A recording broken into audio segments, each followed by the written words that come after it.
পৃথিবীতে প্রাণের স্পন্দন শুরু হয়েছিল কিভাবে, এটা নিয়ে অনেক থিওরি আছে, কিন্তু বর্তমানে অধিকাংশ বিজ্ঞানীরা বলছেন সকল প্রাণের প্রাণভোমরা আসলে পানি। এটি অত্যন্ত সাধারণ একটি উপাদান হলেও এই পানির মধ্যেই লুকিয়ে আছে বৈচিত্র্যময় সব প্রাণের গল্প। কিন্তু পানি কেন এত গুরুত্বপূর্ণ? পানির ভেতর কি এমন গোপন শক্তি রয়েছে যা জীবনের চালিকা শক্তি হিসেবে কাজ করে? দর্শক, আজকের ভিডিওতে আমরা জানব পানি কেন সকল জীবের মৌলিক উপাদান এবং কি এর গোপন রহস্য। পৃথিবীতে প্রাণের অস্তিত্বের শুরু কিভাবে হলো তা নিয়ে মানুষ যুগ যুগ ধরে ভাবছে।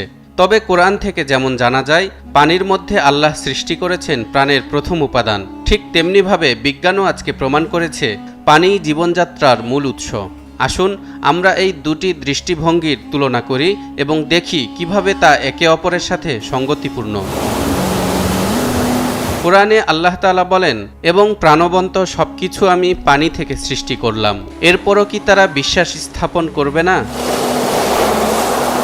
এই আয়াতটি থেকে স্পষ্টভাবে জানা যায় আল্লাহ তাআলা পানির মাধ্যমে জীবনের সৃষ্টির কথা উল্লেখ করেছেন।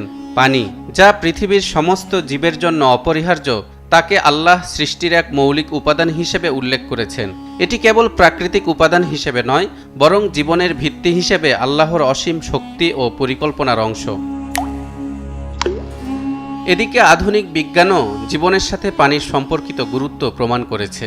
জীববিজ্ঞানীরা জানাচ্ছেন এ পৃথিবীতে ঠিক কতকাল পূর্বে জীবনের সূচনা হয়েছে তা নির্দিষ্ট করে বলা সম্ভব নয়। তবে বৈজ্ঞানিক গবেষণায় প্রাপ্ত তথ্য অনুযায়ী কোটি কোটি বছর পূর্বে আবির্ভূত এলজে জাতীয় সামুদ্রিক এককোষী প্রাণীর ফসিলকে জীবনের প্রাচীনতম নিদর্শন হিসেবে গণ্য করা হয়। তাছাড়া আজকে আমরা যে পৃথিবীতে বসবাস করছি, যা নীল গ্রহ নামে পরিচিত, তাতে মূলত পানির কারণেই প্রাণের বিকাশ সম্ভব হয়েছে।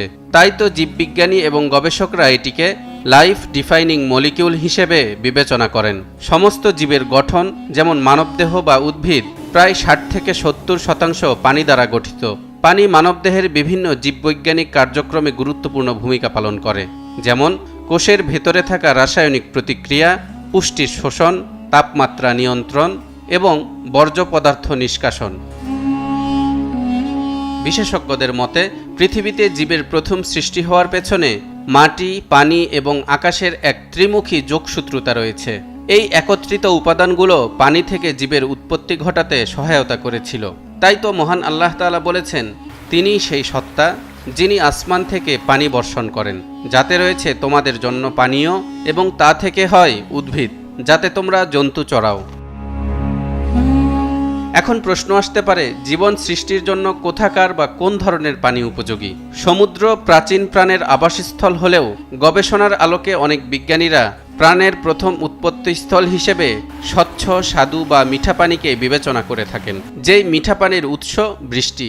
মহান আল্লাহ বলেন, তিনি তোমাদের জন্য পৃথিবীকে বিস্তৃত করেছেন এবং তাতে চলার পথ করে দিয়েছেন।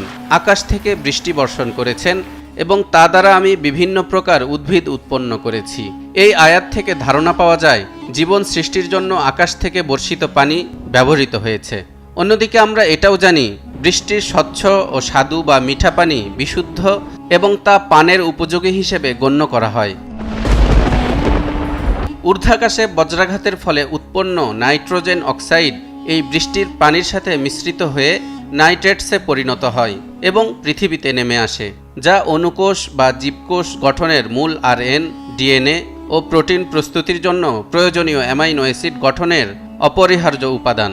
সুতরাং দেখা যাচ্ছে পানি শুধুমাত্র প্রাণ সৃষ্টির জন্য অপরিহার্য উপাদান নাইট্রেটসের উৎপাদন ও বাহনের সাথেই জড়িত নয়, বরং এ পৃথিবীতে প্রথম প্রাণের আবাসস্থলও এই পানি। এখানে যে বিষয়টি সবচেয়ে বিস্ময়কর তা হলো ইসলাম এবং বিজ্ঞানের মধ্যে একটি অবাক করার মতো মিল পাওয়া যাচ্ছে। পবিত্র কোরআন প্রায় 1400 বছর আগে যে কথা বলেছে, আজকের বিজ্ঞানও সেটিকে সত্যি প্রমাণ করছে। আল্লাহ যেভাবে কোরআনে পানির মাধ্যমে জীবনের সৃষ্টি প্রক্রিয়া বর্ণনা করেছেন, বিজ্ঞানও এখন সেই একই পথের উপর দৃষ্টি আকর্ষণ করছে। কোরআন আর বিজ্ঞানের এমন সাদৃশ্যতা আমাদের ঈমান ও বিশ্বাসকে আরও শক্তিশালী করে তোলে।